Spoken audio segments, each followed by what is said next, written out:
Hey Ian, hey Paul. That's Ian Flynn and Paul Kaminski, in case some of you don't know. But guys, this is a message for you. You know, I understand. First of all, I want to apologize for anything I may have caused in the past on your message boards and stuff like that. So I apologize. Maybe I did some things I shouldn't have done. Maybe I asked too many questions, and may have, in my opinion, probably figured out what was going to happen, and perhaps I was going to spoil stuff, and I apologize for that. But I wanted to come out and kind of explain something. First of all, I wanted to say that I do respect the fact that, Ian, that you've come out through emails and even recently here on the DeviantArt site and kind of explained your actions. You know, I understand, and that I understand when you come out and you say, "Hey, I try to do."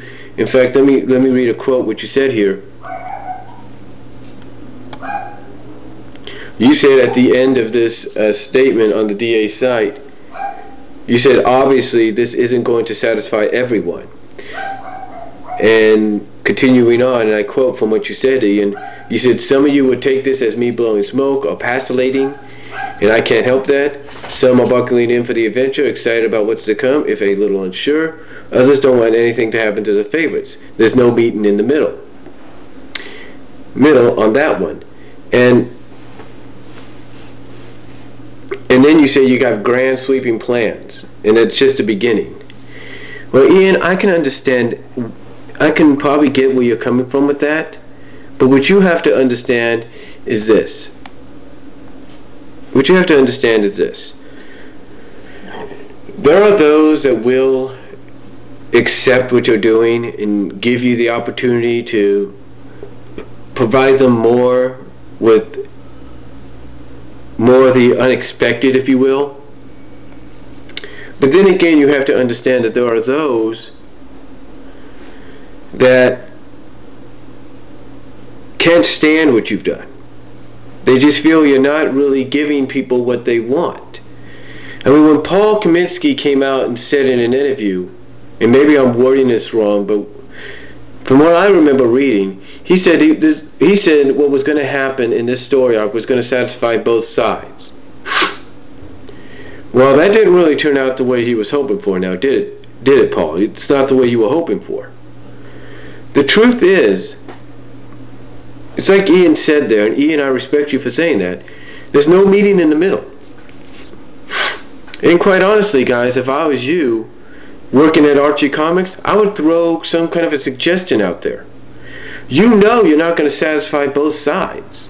You know that. So if I was you, I would have made a suggestion of like, look, we've got this fan base that wants things to stay the way they are, and we got this side of the fan base that wants this. We need something that's going to satisfy them both. Now, you got Universe, that's great. Here's what I think should have been done. For Genesis, and maybe even for as long as the story arc's got to go, make two separate comics of the main comic. You know, make one that's targeted for those that don't want nothing to change. Hey, have the same story arc, storyline and all that, but different scenarios, different characters in different different characters in the situations that you have the current characters in. And on the other hand, have the same story in another comic, but have that comic featuring the game characters only. So that those game fans will be like, yes, we've got our game comic. While others that want things to be the way they are will be like, yes, good story, this is the way it should be.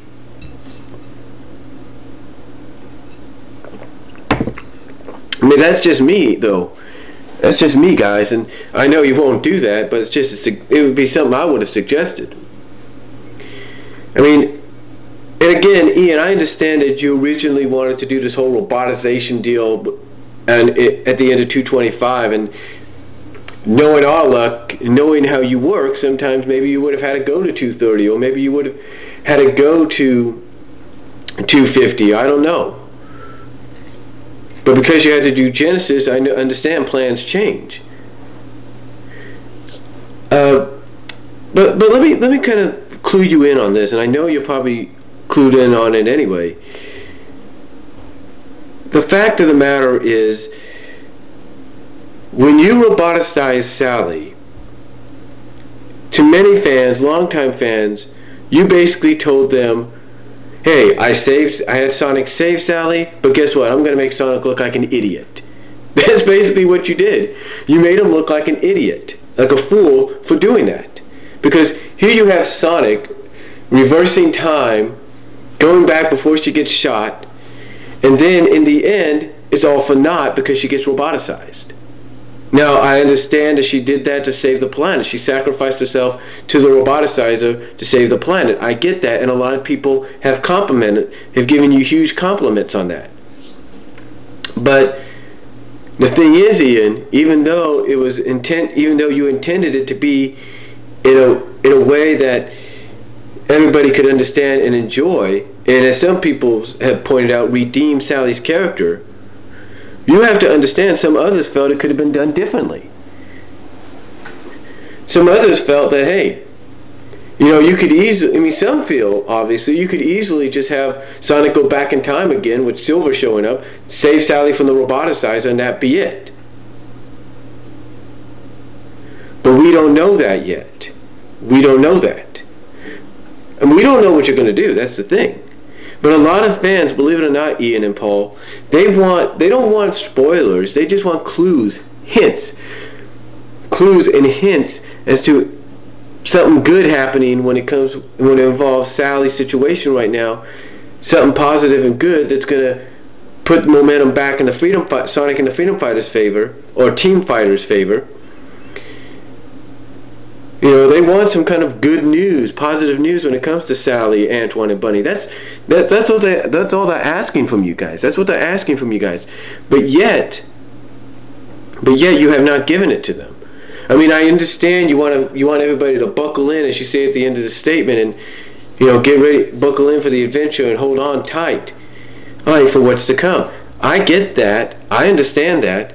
But let me put it to you like this: I'm one of those fans that don't like what happened to Sally. I don't like what's happened to her. I'm kind of in the middle about what's going on with Bunny, and most importantly, I'm not really happy with the potentiality that we could be one French freedom fighter less, if you know what I mean, after this recent issue. I'm not too thrilled about that. And when people do the summaries and kind of in the summaries tell you exactly what a character says, I just can't open an issue and see Sally, roboticized or not, saying what she does to characters like Tails and Amy and Bunny. I can't imagine that. I can't picture that. Nor, I mean, I'll give you credit. You do throw in some Sat AM references. I mean, you put the brains statement in there. That's a good good acknowledgement, a good nod to the show. But the thing is, Ian, you do that, you can do all that, but still, there are going to be people like me that are going to I don't want to read this issue. I don't want to look at this. I don't want to even think this. And, they'll put the issue, they'll read it like this. They'll be like, they'll just put it down and say, no, I'm not going to deal with that. That's how it is, Ian. And again, I understand exactly why you did it, though. A lot of you did it because you have to shake up the status quo. You want to shake up the fact that you want to shake up the status quo of the good guys always win in the end, and nothing, they never lose and all that. I understand you have to shake that up to prove everybody wrong, to show that even the freedom fighters are not that invincible as they seem. They're not invulnerable to attack. They're not invulnerable to being hurt physically and mentally. They're not invulnerable to robotization. And that's one question some fans have. They want to know why you did it. Why did you bring robotization back? Why did you roboticize Sally? Why did you de-roboticize Bunny? These are questions fans want answered. They want answered. And they know you're the only one that has the answers to them. I mean, I can stand Sally being roboticized for one issue, or maybe a few. I mean, when Ken Penders did the robotization deal in issue 29, that wasn't even for the whole issue. That was for half of the main story, and that was it. That was it. you know, he didn't do it for who knows how long you're going to do it for.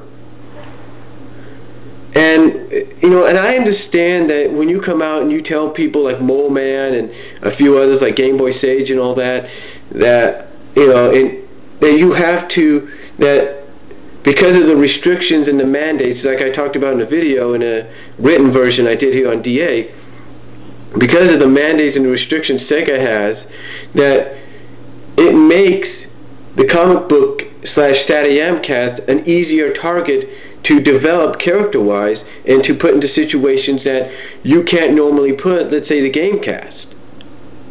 I mean, I understand when you say that, when you tell someone like Mole Man, hey, if you want to blame anybody, blame Sega, or at least if you want to swear at anybody or really rant at anybody for what's going on in the comic, do it to Sega.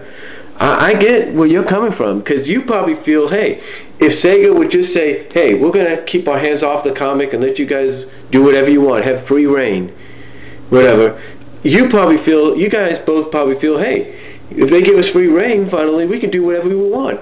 We can give the game characters more character development. We can actually do things with them that we can't do right now.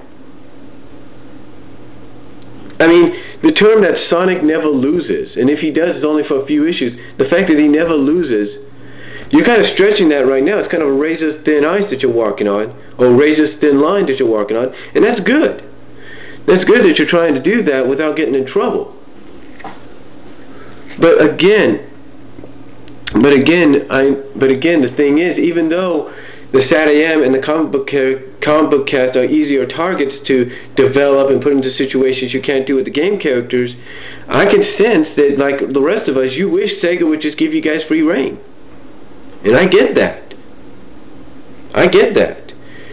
You know, I understand that you can't do certain things. I mean, a lot of fans want you to do certain things. I mean, you even said, when you said no meeting in the, when there's no meeting in the middle, you basically said, look, no matter what I do, it's not going to please anybody. You've even said to Game Boy Sage, when they shared the email that you gave between you guys, you said, look, you know, I can't please. You basically said, look, people are going to say, if I put Sonic and Sally together, they're going to say you're a Sonic and Amy hater, or if you put Sonic and Amy together, you're a Sonic Sally hater. There's no meeting in the middle. And as much as, let's say, Amy, as much development as she's gotten in the games and as little bit of development you've given her in the comics, I understand I know you'd like to give her more, but you got to go by what you're doing. I mean, you're lucky that they're allowing you to keep the idea that Ken Pender's put out by saying that, you know, she's mentally still 11, 12 years old, but physically she's got the body of a 16, 17-year-old. And then she's still got to be that fangirl that likes to be around Sonic a lot. I get that. Even though, again, you'd like to do more.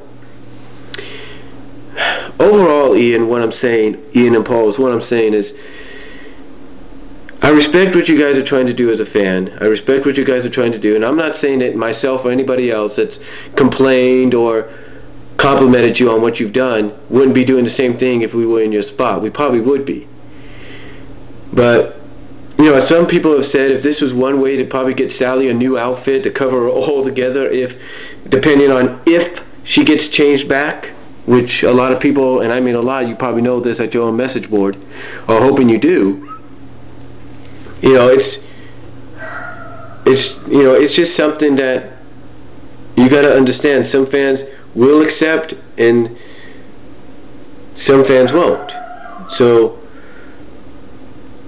overall, Ian, I hope you continue to do a good job.